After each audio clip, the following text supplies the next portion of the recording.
it's Terri Gaines. I'm going to give you some assembly tips on creating this fun and easy do-it-yourself sampler. It is made on a 12 by 12 canvas using a lot of product from the Peaceful Poppies suite. I've used the designer series paper, some of the dies, and the embellishments along with the ribbon. So before I start the assembly, I want to share some of the product. The Peaceful Poppies Elements are wonderful for lots of your different paper crafting projects. You get 2 sheets of die cuts. The images are already printed on. You get 2 sheets of black images that have a embossed image, along with 2 sheets of watercolor images that are die cut along with vellum. We're just using these top 2 for this project. Along with those elements, the dies that I used were from the Stitch So Sweetly dies. I used the largest and the second largest rectangle dies. They've got a scalped edge with a stitching on them. And then I used the smallest die also from this set of dies. From the Painted Labels dies, I've used 4 different elements from that die set. And then I used the stamp set called Peaceful Moments. It is a part of that suite, and I actually kind of modified my stamp set. If you look at the back of it, you can see that I cut my sentiments apart. The joy came out of this sentiment. The heart came out of this one. Happiness came out of this one.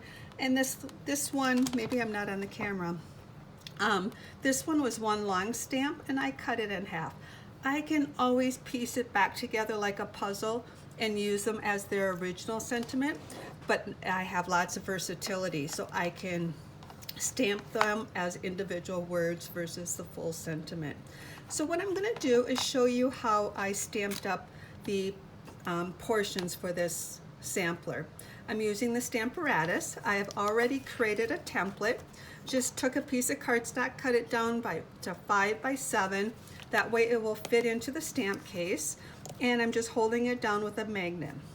I went through or cut all of the dies with the white cardstock, and I'm going to put it together like a puzzle. My first task is to make sure the template's in the corner, and I'm going to place each piece down into the opening.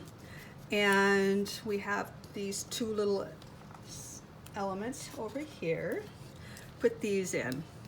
I have already got the stamps in place.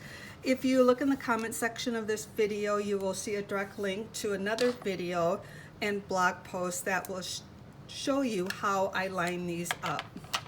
But these stamps are already in the right location, so I'm just going to tap my ink onto the stamps, and you just want it on the surface. And by doing it in the template, this allows me to make multiple samplers, like for a class, or if I want to make multiple ones, and I'm already set up. Your other option is to put your stamps on your clear blocks and ink those up. Also, the beauty of having the Stamparatus, if I didn't put enough pressure in one of the locations, or I didn't get something inked up very well, I can always, for example, this one wasn't very dark, just tap it on again. As long as the template's still in the corner, this is still in the same place, you can come back and ink it up and just get it a little bit darker. So that's the beauty of the Stamparatus. Absolutely love it. So much you can do with it. And I'm just going to set all of this aside, and we'll look at the assembly. As I mentioned, it's a 12 by 12 canvas, and that's the starting point for the project. Then what we have are cardstock to place down onto that. So if you go to my blog post, and there'll be a direct link in the video, you will be able to download this sheet of paper. And I have 8 steps on the top. And if you look at number 1 points to balloon number 1 points to this piece, which is an 8.5 by 11 black cardstock. Parentheses, I say tear and tape. So how you read this instruction sheet is you start with number 1, you assemble that. Number 2 is a 2.5 by 11 piece with tear and tape. Number 3 is the designer series paper. So if you download this piece of paper, it will tell you the different steps for assembling this sampler. And I don't think I have my take your pick tool handy, but to save time for the video, I've already put my tear and tape on all the pieces. Tear and tape is a strong adhesive. It works perfect when you're applying or assembling different projects, and I found it would be the best adhesive to use for this project. So I've put it around, all edges of my cardstock. And as I mentioned, this first one is an 8.5 by 11 piece of basic black cardstock. I also did some tear and tape right across the middle. So the first thing we want to do is take the backing off. Once you have it on, you take the backing off. And then what I'm going to do is take, and since this is a square framelit, and I want to make sure I'm on camera, I'm just going to look at the right, the right and left side and that top edge, and just look for equal spacing and apply that down. And then I'm going to hold the back of the frame or the canvas. I'm gonna hold the back and the front and burnish this cardstock onto it. The next strip, number 2, would be a 2.5 by 11 piece of cardstock. And I've only put 2 strips of adhesive on here. I don't think I need it down the very middle, but we're going to just take this. By adding the 2.5 inches to it, I now have created a 12 by 12 piece of cardstock. And I'm just going to line that up, drop that into place. The next, and then you want to make sure you put your hand in the back and you burnish that to get that into place. The next piece of layer I'm putting on is the Designer Series paper. This one I feel is okay if you use your snail adhesive and apply that. And I am using this edge where these 2 pieces meet up as my guide to where I'm placing that down. So we've got that portion done. The next piece of cardstock on this sample, as I mentioned, this not sample, but PDF that you can download, you just follow this along. The next one says it's a old olive cardstock, and then you have the black and the poppy parade. Layer them in that order. To save some time, I've actually assembled all 3 of those together, and I'm using the tear and tape to do that also. So now what I'll do is just take that last layer, and I'm going to take the backing off. And I did all of this to save some video time. My videos are unedited. Every one of my videos do contain bloopers, misspoken words, maybe some technical issues, but hopefully I'm sharing enough information that you can create this project yourself. Now what I'm also going to do is look at the black border here, and I'm going to look at this and make equal spacing on top and bottom, and right and left and the top as I'm looking at it now. But when we're looking at it as finished, top, bottom, and right side. Place that down. Make sure you burnish it on there very well. I'm holding my hand on the back. Make sure everything's on there. So that's the basics, or the base to this template. Then if you were to look at the instruction sheet that you can download, then we talk number 7 are the 2 largest rectangles. And I've already, to save time, have those assembled. And then 8 would be these 3 on the right.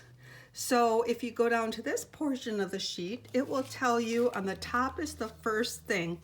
We've got a painted label die that I've indicated here. Let me back up. Number 7 says this is the stitch die. It's placed with dimensionals. I already have those. But if we were to look at assembling this, on the top is the first item you put down. The first item you put on that rectangle is the painted labels die. The second item is a 2-inch black circle with dimensionals. Then the next item down it will list all the different elements that you put down and what product you use. So I've already assembled all of these to save some time. And then what you would do is just place them down for your spacing. So what I like to do is place these two down first, kind of look at equal spacing and my spacing here. Then I can leave those in place, take the dimensionals off of all of these dimensionals. Yes, I used a lot, but that's okay. You get 300 in a package, plus you get the sides, which you can just trim. You get lots of dimensionals.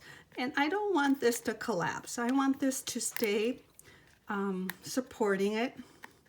So I put several on here. So we're just going to take all of those off. And then I can look at this and place that down. Then I can go to the top one and I'm going to place that one down. So this is a really fun project to make. It's great to make with as a class or definitely as a gift.